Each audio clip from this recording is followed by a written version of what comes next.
I feel very privileged to be here representing the outstanding practitioners in the UK, and hopefully you will take away my passion and my enthusiasm for education, and not just making a difference, but making the best possible difference. I'm here because I was the UK national winner for New Outstanding Teacher of the Year last year. I was presented with this beautiful plateau, but I do now carry a large baggage of pressure. So hopefully today I'm here to illustrate the methods of engagement that I use for the children in the context of my school and my school community. So I'm going to do that using the letters of outstanding, because for me, this summit this week has been very centred on the big picture thinking for education, and for me the investment needs to be in the teachers, finding teachers who are motivated to make the right choices for the children that are in their care. So hopefully through using these letters of outstanding, I will show you how I feel about education in the UK. So firstly, the O for me represents ownership. As a leader in the school, ownership takes place on many levels. I have ownership about the strategic direction of our school, but also on the teaching as a classroom teacher. But for me, the powerful thing about engaging children is giving the ownership to the children. And this is an example of a project that I did with a group of 11-year-olds where I said to the children, right, your task is to create a museum in our local community to invite parents and members of the community into the school to showcase your work. And it was then up to them to decide which types of aspects of the history, because it was all about World War II, that they wanted to focus on and present to people in our community. They sent letters to the British Legion inviting them into school, and the outcomes, and that's the focus here, the learning, the outcomes were absolutely fantastic, way beyond the expectations for their age. Also here, there's some images to show you exactly that. It just went beyond the academic side. For me, the project really encouraged the children to be confident, to engage in role play, to speak to adults about their learning, which, as we all know, when we speak to other people about the things that we've learned, it's on a much deeper level. So for me, ownership is crucial if we really want to engage our children. The next letter is understanding your pupils. I love this image of a girl called Maya. For me, it's about building positive relationships, as Russell discussed earlier. It's about building relationships with your children so you know them, you know what makes them tick, you know how to have fun with them and to engage them in the best possible way. Because if they're engaged and fully engaged, that's when the learning is going to be very powerful. And for me, it's about finding things that really spark their interest. And here we are here in an avatar project that I did with the children. After the film was released, we all became characters from Avatar. And immediately they were enthused, they were inspired, and the level of literacy work that I got from the children was stunning because they were bringing their life experiences into the classroom. And for me, to show the children that, yes, we can do this. Face paint is a wonderful tool to use, and for me to be that role model and to be dynamic in the classroom really helped. Again, for me, when we're thinking about innovation, I think we need to think about it in two separate ideas: teaching innovatively and allowing the children to be innovative. I think when we strike that balance and we're accurate with that understanding, that's when we have innovation in education. And this is an example of the children being creative. They were given a blank canvas, it was linked to our rainforest work, and the children became animals from the rainforest. And I'm sure you will agree that they've done very well indeed for 11-year-olds to create masks in the style of the rainforest characters. Moving on to T, for me, the biggest constraint and challenge in the context where I work, in my role as an assistant head teacher, is time management. I'm sure we all agree sitting here that to get the balance right with our work-life balance is a tall order. But for me, thinking about the children, it's about getting the time management right in terms of the opportunities we're giving the children. Do we have the balance of being collaborative, working and learning from each other, and working independently? And I think to engage children as a teacher, you need to be in charge of your time management to ensure that the children are fully engaged from the minute they walk through your door to the end of the lesson. For me, every hour counts, and that's what I'm constantly saying to my children. We need to work together to get the most out of every single lesson.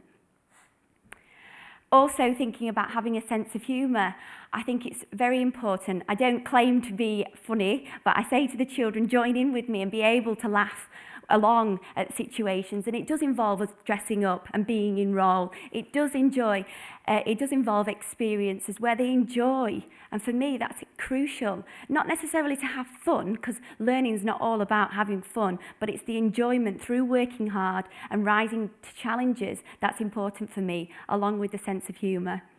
Moving on, this is a picture of our World Book Day. I don't know quite where Elvis fitted into that. However, I feel that we're very lucky in the community where I work that we have a staff team of teachers who go that extra mile. And I feel lucky because I know that's not the situation in most schools.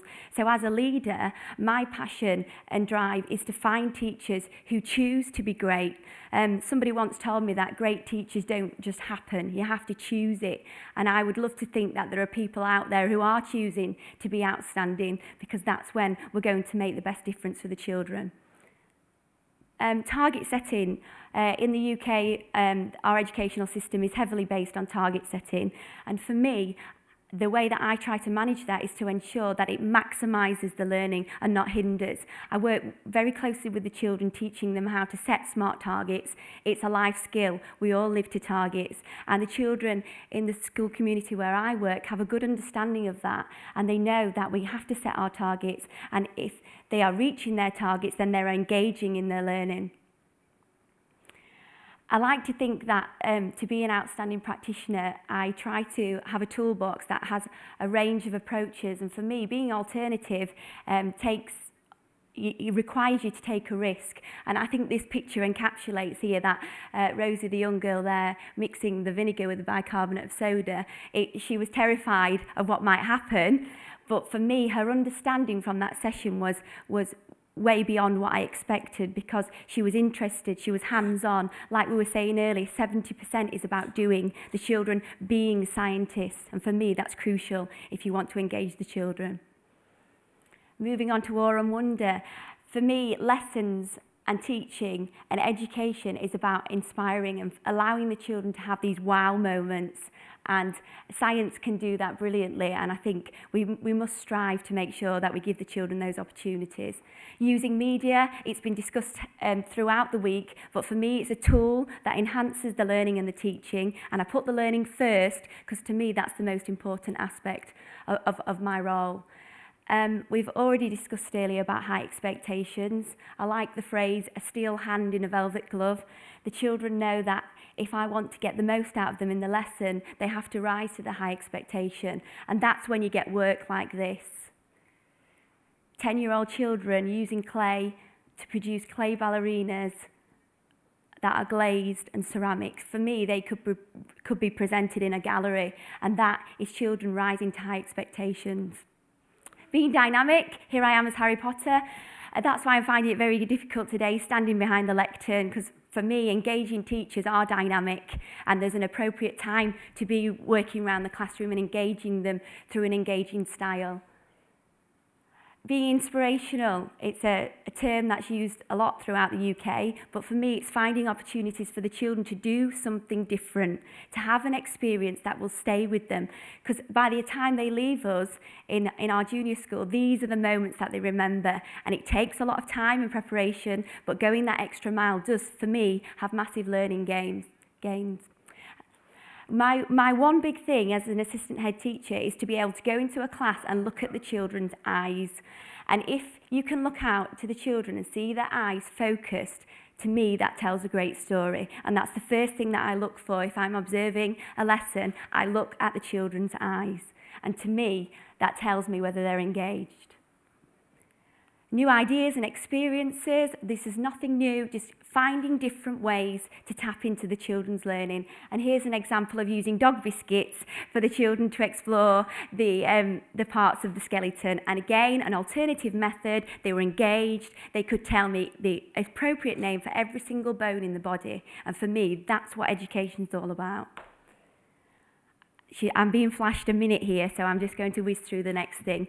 Also, parental involvement in the school. We're very lucky to have supportive parents in Ossett where I work. However, that's a consequence of a lot of hard work, and we do things called Inspire Mornings, wherein the parent spends a complete morning with their child working on a creative project so that the parents can see exactly how they interact, how they work with other children, how I relate to the children, and the feedback that we get from parents is fantastic. It's a way of getting them into the school to find out what's going on.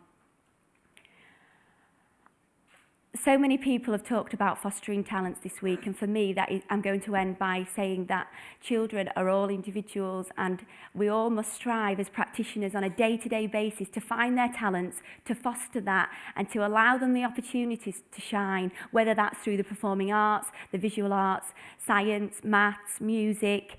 We have to find what sparks their interest and allow them opportunities to develop that. And for me, the performing arts is what I'm passionate about, allowing the children to be on stage, to perform, to develop their confidence. And I feel very proud to be part of a school that allows children to develop their own talents. And just to finish with, really, I want to stress that for me, the letter G represents being grounded, keeping it simple, knowing what works in your school community, your context, finding challenges, overcoming them, and hopefully making the best possible difference for children. So for me, this week has allowed me to reflect and think about, actually, we need to invest in our teachers. That's the only way we can move education forward to ensure that we are being innovative and allowing children to be innovative. So thank you for listening. I hope I haven't gone too far over my time. Thank you very much.